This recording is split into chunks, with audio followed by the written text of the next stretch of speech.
Hey there, welcome back. Before we dive in, take a deep breath and let the stress of the day melt away. I'm really glad you're here, and I'd love to get to know you better. So if you had to choose, what would be your favourite food? Let me know in the comments. Now sit back, relax, and enjoy the story. And enjoy. Since the dawn of the automobile, humankind has looked upward, longing for a day when roads would no longer chain us to the earth. It wasn't just about getting somewhere faster, it was about freedom. The camera pans across aerial footage of endless traffic jams, their red taillights stretching like arteries of frustration across the landscape, then dissolves into vintage illustrations from the 1950s. Sleek, chrome-plated vehicles soaring through pristine blue skies, their occupants smiling with the confidence of a generation that believed technology could solve everything. The fantasy began almost the moment cars were invented. By the time the Wright brothers took flight in 1903, people were already wondering, why not both? The marriage of automobile and aircraft seemed not just logical, but inevitable.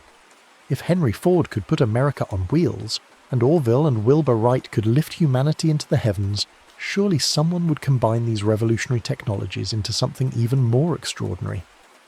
The earliest visionaries emerged from the same garages and workshops that birthed the automotive age.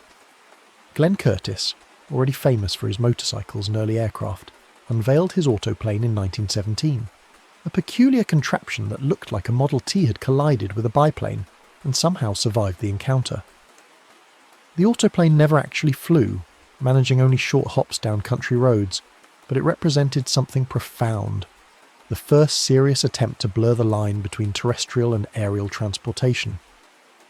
Curtiss understood what many would forget in the decades to come, that the flying car wasn't just an engineering challenge, it was a reimagining of human mobility itself. The dream lay dormant through the economic hardships of the 1920s and 1930s, but World War II changed everything. The conflict had turned entire nations into aviation powerhouses, churning out thousands of bombers, fighters, and transport planes with unprecedented efficiency. If wartime industry could mass-produce flying fortresses and Mustangs by the thousands, the reasoning went, surely peacetime ingenuity could craft personal flying vehicles for everyday citizens. The post-war optimism was intoxicating. Atomic energy would power our homes, rocket ships would ferry us to work, and flying cars would liberate us from the mundane tyranny of traffic lights and speed limits.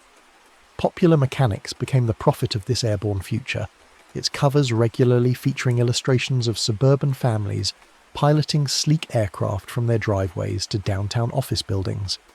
The magazine's editors confidently predicted that by 1970, every American garage would house a flying car alongside the family sedan.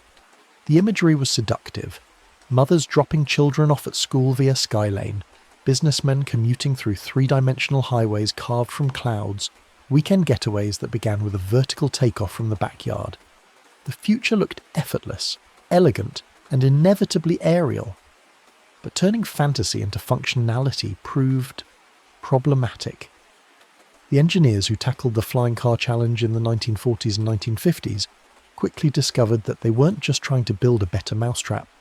They were attempting to create a completely new category of transportation that satisfied the contradictory demands of both automotive and aviation engineering. The vehicle needed to be light enough to fly but robust enough to survive highway crashes. It required wings for lift but couldn't be too wide for city streets. It had to be simple enough for average drivers to operate but sophisticated enough to navigate three-dimensional airspace safely. Moulton Taylor understood these contradictions better than most. His Aerocar, first flown in 1949, represented the most serious attempt to solve the flying car puzzle. Taylor's design was elegant in its simplicity, a conventional car that could be converted into an aircraft by attaching detachable wings and a pusher propeller. The transformation took about 5 minutes and required no special tools. On the road, the Aerocar looked like a slightly odd sedan with its wings folded and towed behind on a trailer. In the air, it became a competent light aircraft capable of cruising at 100 miles per hour. The Aerocar was more than a prototype. It was a fully functional, road-legal, FAA-approved flying car. Taylor demonstrated it at air shows across the country, driving it onto airport runways, attaching the wings, and taking to the skies as amazed crowds watched from below.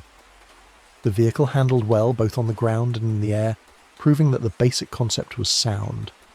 Yet despite generating enormous public interest and even securing investment from major corporations, only 6 aerocars were ever manufactured. The problem wasn't technical feasibility, it was economics and practicality. The Convair Model 101H represented a different approach, one that would become a cautionary tale for the entire industry. Developed by the same company that built military aircraft, the Model 118 was designed as a true hybrid, a car plane that could operate seamlessly in both environments without requiring assembly or modification. The prototype featured a sleek fiberglass body, conventional car controls and retractable wings.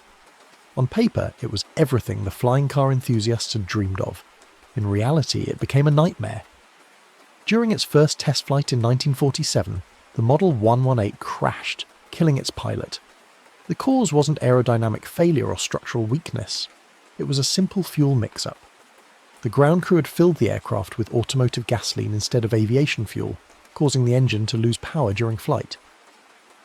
The crash highlighted one of the fundamental challenges facing flying cars, the complexity of maintaining 2 completely different transportation systems within a single vehicle. Every component had to meet both automotive and aviation standards, every fuel system had to account for different operating requirements, and every safety protocol had to address scenarios that didn't exist in either traditional cars or conventional aircraft. The engineering nightmare went far beyond fuel systems. Weight represented an almost insurmountable challenge.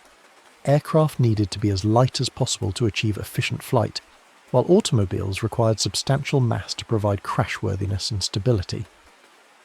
The wings necessary for flight made the vehicle impractically wide for most roads and parking spaces.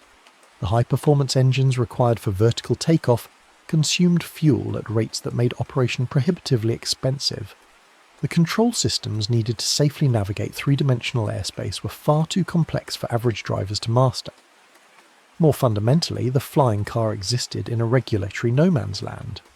The Federal Aviation Administration controlled airspace but had no authority over ground vehicles. The Department of Transportation regulated automobiles but had no expertise in aviation safety. Each prototype had to satisfy both agencies simultaneously, meeting crashworthiness standards that assumed ground-only operation, while also conforming to flight certification requirements that presumed dedicated aircraft. The paperwork alone could take years, and even successful certification didn't guarantee market viability. Engineers interviewed decades later would speak with a mixture of pride and frustration about their experiences. "We could make it fly," recalled one veteran of the Aerocar project. "We just couldn't make it practical." The sentiment echoed throughout the industry. The fundamental technologies existed, but the integration challenges proved overwhelming. Every solution created new problems, every optimization in one area compromised performance in another. The flying car remained tantalizingly possible yet impossibly complex. Even as engineers failed, fiction soared. The 1962 debut of the Jetsons crystallized the flying car dream in the public imagination like nothing before. George Jetson's aerodynamic family vehicle, with its transparent bubble canopy and effortless vertical flight, represented the platonic ideal of personal aviation. The car required no runway, no pilot training, no complex maintenance. It simply lifted off from the apartment balcony and whisked the family to their destination. The Jetsons made flying cars look not just possible but inevitable, a natural evolution of transportation technology that would arrive as predictably as colour television or automatic dishwashers. Hollywood embraced the concept with increasing sophistication. Blade Runner's Spinner vehicles in 1982 presented a darker vision, flying cars as symbols of technological stratification, where only the elite could afford to rise above the urban decay below. Star Wars treated flying vehicles as mundane transportation, no more remarkable than contemporary automobiles. Luke Skywalker's land speeder and the various speeders and swoops throughout the galaxy suggested a future where personal flight was so commonplace as to be unremarkable. Back to the Future Part 2 in 1989 brought flying cars into contemporary context, literally lifting a DeLorean off the ground and into 2015. The film's vision was playful yet plausible. Existing cars retrofitted with hover technology, traffic patterns extended into 3 dimensions, and flying becoming as routine as parallel parking. When Doc Brown modified the DeLorean time machine with a hover conversion, It felt like a logical upgrade rather than science fiction fantasy. The movie suggested that flying cars weren't a replacement for existing transportation, but an evolution of it. These fictional portrayals shaped public expectations in profound ways. Audiences saw characters piloting flying vehicles with the casual competence of experienced drivers, never struggling with complex flight controls or worrying about mechanical failures. The vehicles themselves appeared maintenance-free, fuel-efficient and accident-proof. Fiction created a baseline expectation that flying cars would be not just technologically possible, but practically superior to ground-based transportation in every way.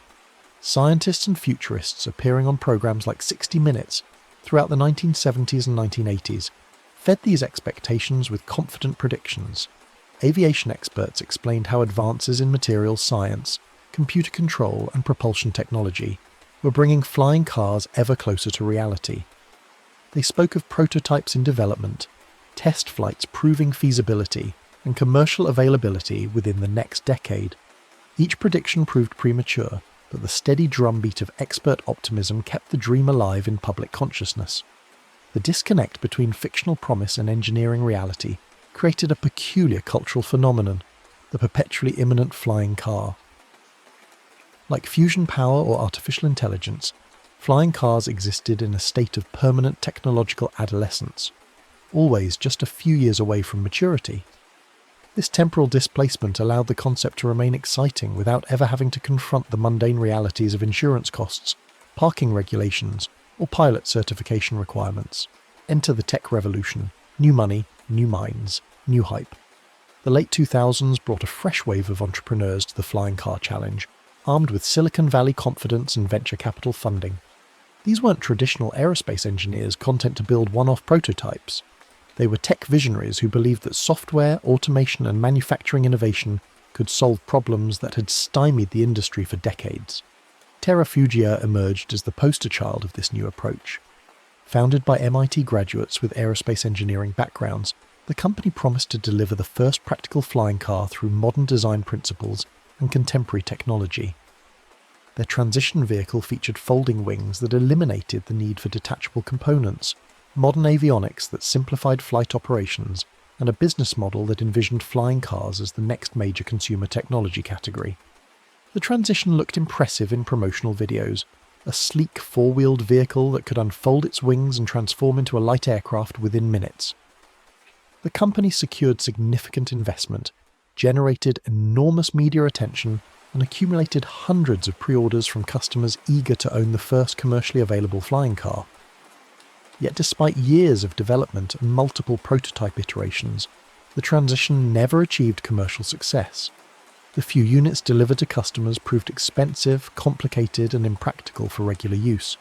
PAL-V, Aeromobile, and dozens of other startups followed similar trajectories.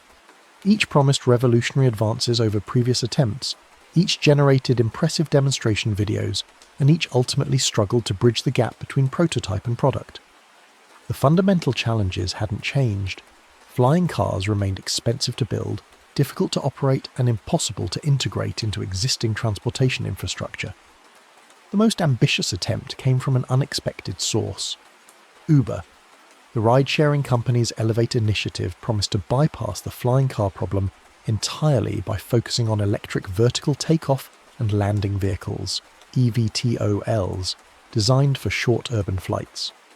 Rather than trying to build vehicles that could both drive and fly, Uber proposed a network of electric aircraft that would operate like aerial taxis, ferrying passengers between dedicated landing pads located throughout major cities.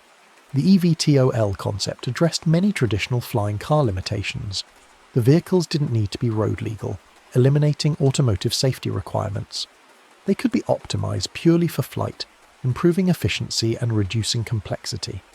Most importantly, they would be operated by professional pilots, rather than untrained consumers, addressing the most serious safety concerns. Uber's vision was compelling. Imagine summoning an aerial taxi through a smartphone app, bypassing ground traffic entirely for short-distance urban transportation. Multiple companies developed EVTOL prototypes, including established aerospace manufacturers like Boeing and Bell, as well as startups like Joby Aviation and Lilium. The vehicles featured electric propulsion for quiet operation, autonomous flight capabilities to reduce pilot workload, and designs optimized for frequent short flights rather than long-distance travel. Test flights proved the basic concept, and several companies secured significant investment from major corporations and government agencies.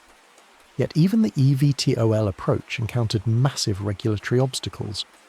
The Federal Aviation Administration had to develop entirely new certification categories for electric aircraft, establish safety standards for urban air mobility, and create air traffic management systems capable of handling hundreds of small aircraft operating in crowded airspace. The process moved slowly, with each regulatory hurdle requiring years of documentation, testing, and review. The infrastructure requirements proved equally daunting. eVTOL operations required dedicated landing pads with charging facilities, passenger terminals, and ground transportation connections. Urban areas would need noise abatement measures to address community concerns about aircraft operating over residential neighbourhoods. The economics remained challenging. eVTOL operations would be expensive enough to limit ridership to affluent passengers, potentially creating a two-tiered transportation system that resembled the dystopian visions of Blade Runner more than the egalitarian future of the Jetsons. Critics pointed out a fundamental conceptual problem with both traditional flying cars and eVTOLs. They weren't really flying cars in the popular imagination. They were aircraft that could drive like cars, or aircraft that operated like aerial taxis. The seamless integration of automotive and aviation functionality that had captured public imagination remained elusive. Regulatory agencies agreed, often noting in their commentary, "It's not a flying car, it's an aircraft that drives like a car." The skies remained clear, not from traffic, but from disappointment. After more than a century of attempts, the flying car seemed as far from reality as ever. The core problems that had defeated earlier generations of inventors persisted, seemingly immune to advances in material science, computer technology, and manufacturing techniques. Safety represented the most fundamental obstacle. Traditional automobiles operated in a highly regulated two-dimensional environment with established rules, trained operators, and extensive infrastructure. Even minor accidents typically involve property damage rather than fatalities. Aviation, by contrast, operated in three dimensions with far less forgiveness for operator error or mechanical failure. Aircraft accidents almost invariably resulted in serious injury or death. Combining these two transportation modes meant accepting aviation-level risks for automotive-level utility.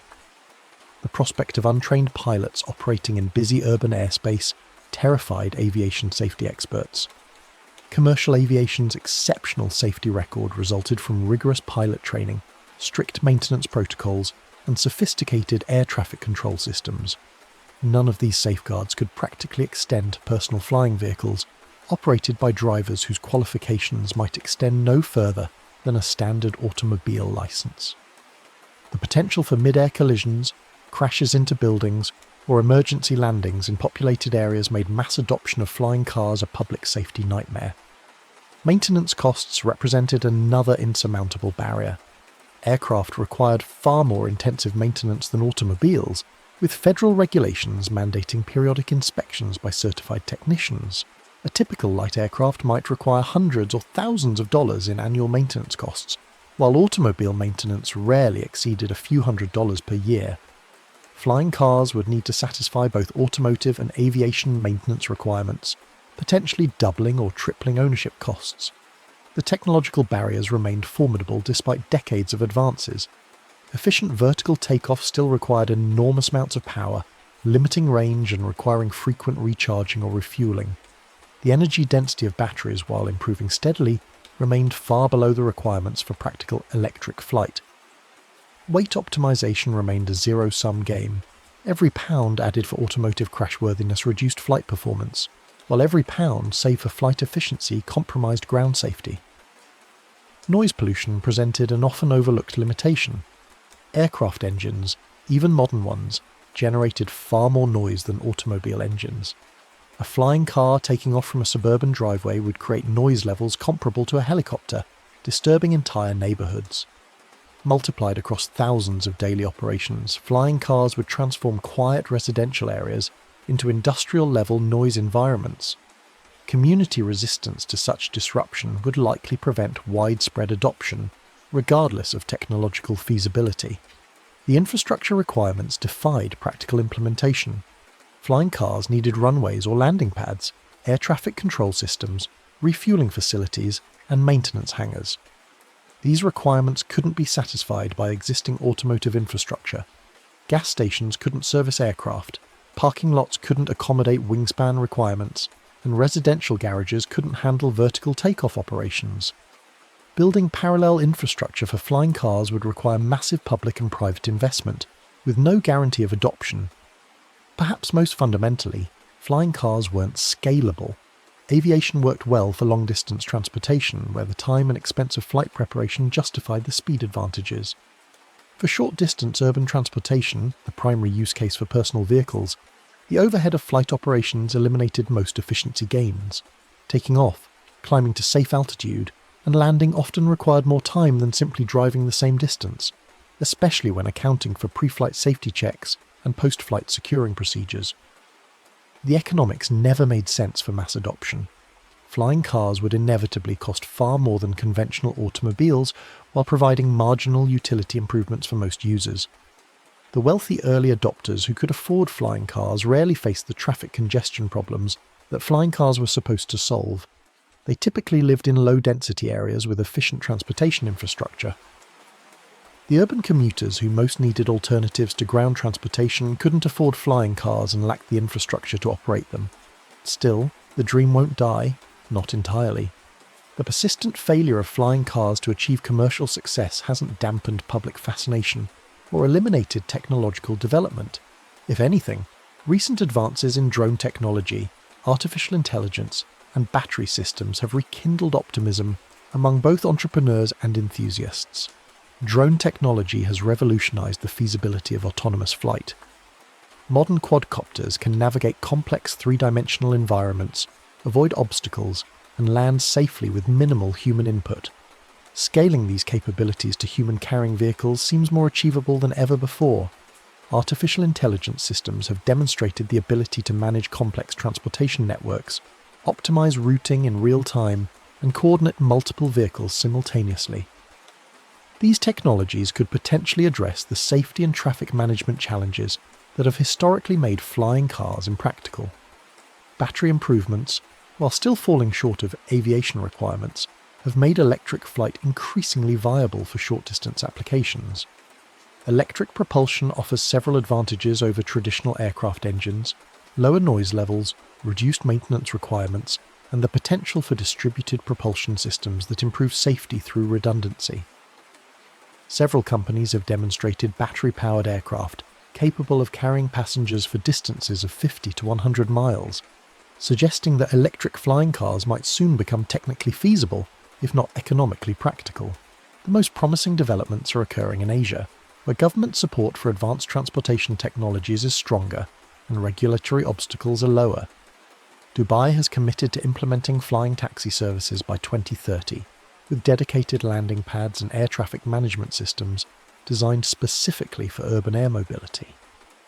China has invested heavily in eVTOL development, with several companies conducting test flights in major cities. These initiatives suggest that flying cars might find their first commercial applications in markets with strong government support and less regulatory complexity. Autonomous flying taxi prototypes are operating in controlled environments, carrying passengers on predetermined routes between established landing sites. While these services remain experimental and limited in scope, they represent the first practical implementation of the flying car concept for commercial transportation. The vehicles don't match the seamless road-to-air capability envisioned in popular culture, but they do provide genuine aerial mobility for urban passengers. Industry experts increasingly speculate that flying cars might actually happen, but not in the way popular imagination had envisioned. Rather than personal vehicles owned and operated by individual drivers, flying cars might emerge as professionally operated services similar to current ride-sharing platforms. Rather than seamlessly transitioning between ground and air operations, they might function as specialized aircraft operating between dedicated terminals. Rather than replacing conventional automobiles, they might supplement existing transportation networks for specific high-value routes. This vision lacks the romantic appeal of the traditional flying car fantasy.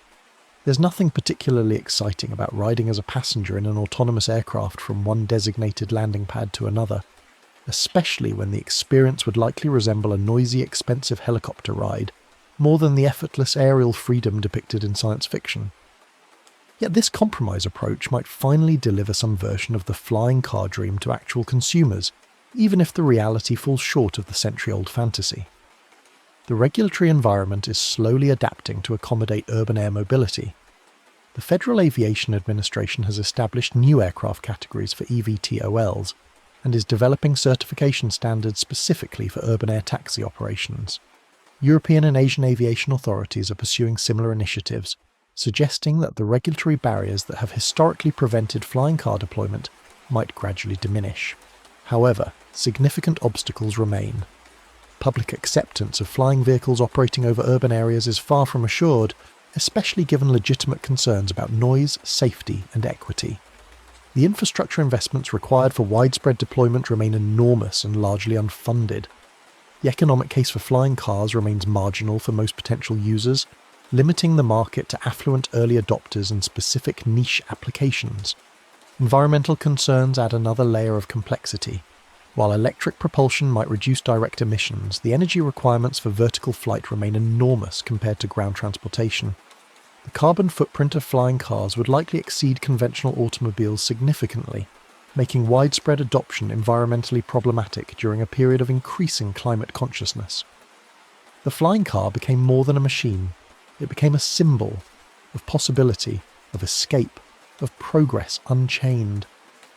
For over a century, the concept has represented humanity's refusal to accept transportation limitations, our persistent belief that technology can transcend physical constraints, and our enduring desire for personal freedom and mobility.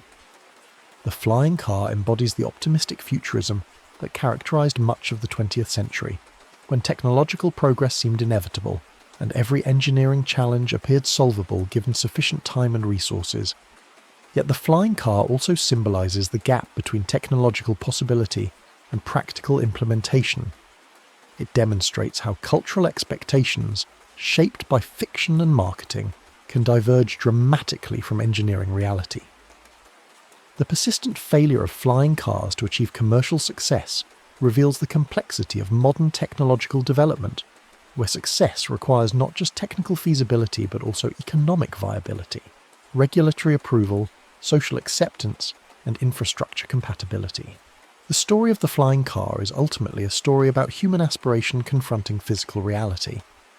Every generation of inventors and entrepreneurs has approached the challenge with confidence that contemporary technology would finally unlock the solution that had eluded their predecessors. Each has discovered that the fundamental problems, safety, cost, complexity, and practicality, persist regardless of technological advances. Each has contributed incremental progress, while falling short of the transformative breakthrough that the flying car represents. Perhaps the flying car's greatest value lies not in its potential as transportation technology, but in its function as inspiration. The dream of personal flight has motivated countless innovations in aviation, automotive technology, materials science, and computer systems. The pursuit of flying cars has advanced human knowledge and capability, even when it hasn't delivered practical flying cars. The engineers who failed to build successful flying cars often succeeded in creating technologies that found applications in conventional aircraft, automobiles, and other industries. The flying car also serves as a useful reminder of technological humility. Despite extraordinary advances in computing, materials, and manufacturing, some engineering challenges remain stubbornly difficult. The integration of complex systems, the management of competing requirements, and the optimization of conflicting objectives continue to challenge even the most sophisticated technological capabilities. The flying car demonstrates that technological progress, while real and significant, doesn't always follow the linear trajectory that popular culture expects. Looking ahead, the flying car dream may finally achieve some form of realization, albeit in a form quite different from popular imagination. Urban air mobility services might provide aerial transportation for specific routes and passenger segments. Autonomous flying vehicles might operate in controlled environments under professional management.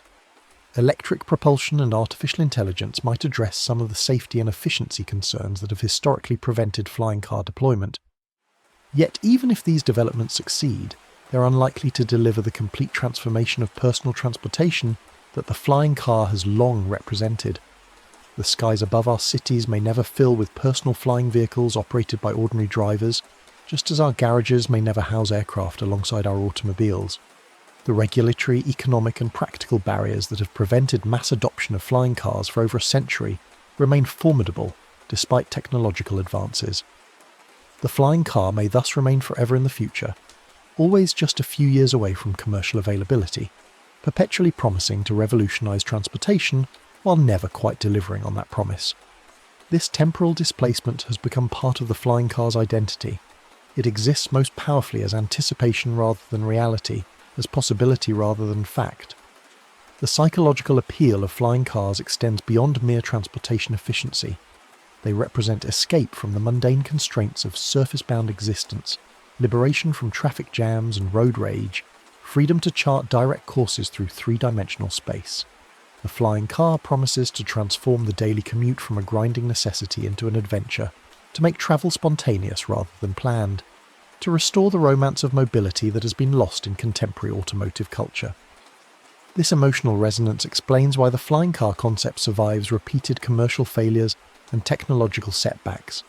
Each new prototype, each demonstration flight, each entrepreneur's pitch rekindles the same fundamental hope that has captivated human imagination for over a century. The dream proves remarkably resilient to disappointing reality because it addresses deeper psychological needs than simple transportation efficiency. The flying car also embodies distinctly American cultural values: individualism, technological optimism, and the belief that personal freedom can be enhanced through engineering innovation. The concept emerged during the same era that celebrated the automobile as a symbol of personal liberation and democratic access to mobility. Flying cars represented the logical extension of automotive freedom into the third dimension, promising to democratize the skies just as automobiles had democratized ground transportation. Yet this democratic promise has always been undermined by the inherent complexity and cost of aviation technology. Flying cars have consistently remained expensive toys for wealthy enthusiasts, rather than practical transportation for ordinary citizens. The egalitarian vision of flying cars in every garage has given way to the reality of flying cars as luxury goods for the affluent few, creating a technological divide that mirrors broader patterns of economic inequality. The international dimensions of flying car development reveal different cultural approaches to technological innovation and risk acceptance. American efforts have been dominated by private entrepreneurs, operating in a complex regulatory environment that prioritizes safety over innovation speed. European initiatives have emphasized coordinated government-industry partnerships with strong environmental considerations. Asian programs have focused on rapid deployment and government-supported infrastructure development. These different approaches suggest that flying cars might succeed first in regions with strong government support, unified regulatory frameworks, and cultural acceptance of technological risk. The American model of private innovation within restrictive regulatory constraints may prove less effective than Asian approaches that integrate government planning with industrial development. The COVID-19 pandemic has added new urgency to urban air mobility concepts, as cities seek transportation alternatives that reduce crowding and disease transmission. The prospect of personal aerial vehicles that avoid shared spaces and crowded terminals has renewed interest in flying cars as public health tools rather than mere convenience technologies. This medical justification provides new political and economic arguments for overcoming traditional barriers to flying car deployment. Climate change considerations increasingly influence flying car development priorities. Electric propulsion systems, while still limited by battery technology, offer the potential for carbon-neutral flight operations if powered by renewable energy sources. Some advocates argue that electric flying cars could actually reduce transportation emissions by enabling more efficient point-to-point travel that bypasses congested ground infrastructure. However, life cycle analysis suggests that flying cars would likely increase overall energy consumption significantly compared to ground transportation alternatives. The energy requirements for vertical takeoff and sustained flight far exceed those for rolling resistance and aerodynamic drag in surface vehicles. Even with perfect electric propulsion, widespread flying car adoption would require massive increases in electrical generation capacity. The generational aspects of flying car acceptance are particularly interesting. Younger consumers who have grown up with drone technology and video game flight simulators may prove more comfortable with personal aviation than previous generations. The gamification of flight through consumer electronics has familiarized millions of people with three-dimensional navigation and aircraft control principles. This experiential base could accelerate flying car adoption if technological and regulatory barriers can be overcome. Conversely, the aging population in developed countries may prefer ground-based transportation that doesn't require the physical coordination and spatial awareness necessary for flight operations. The demographic trends toward urbanization and aging may actually reduce the market for personal flying vehicles even as the technology becomes more practical. The philosophical implications of flying cars extend beyond transportation into questions about human relationship with natural and built environments. Flying cars would fundamentally alter the urban landscape by making building height and street layout less relevant to transportation efficiency. Cities designed around flying car transportation might develop very different spatial patterns, with implications for community formation, social interaction, and environmental impact. The noise pollution aspects of flying cars deserve particular attention, given their potential impact on urban livability. Current aircraft noise levels would be intolerable if multiplied across thousands of daily flying car operations in residential neighbourhoods. Breakthrough advances in quiet propulsion technology would be necessary to make flying cars socially acceptable in urban environments. The insurance and liability frameworks for flying cars remain largely undeveloped despite decades of prototype testing. Aviation insurance operates on fundamentally different principles than automotive insurance, reflecting the higher risks and greater potential for catastrophic losses in aircraft operations. Flying cars would require new insurance categories that address unique risks while maintaining affordable coverage for consumer markets. Professional pilot shortages in commercial aviation raise questions about training requirements for flying car operators.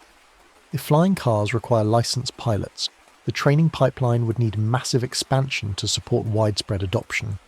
If flying cars can be operated by drivers with minimal additional training, safety risks increase dramatically. The tension between accessibility and safety remains unresolved in flying car development.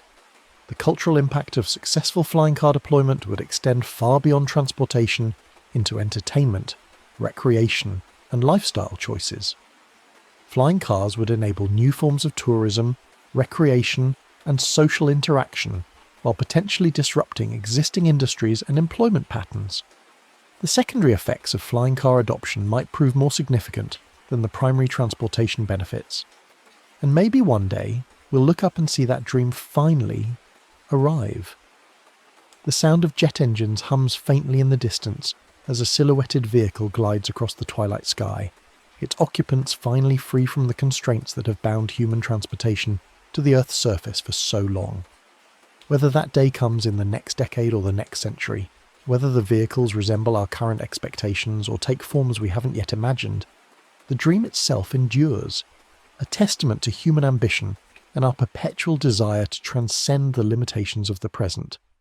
The sky was never the limit, it was always the destination.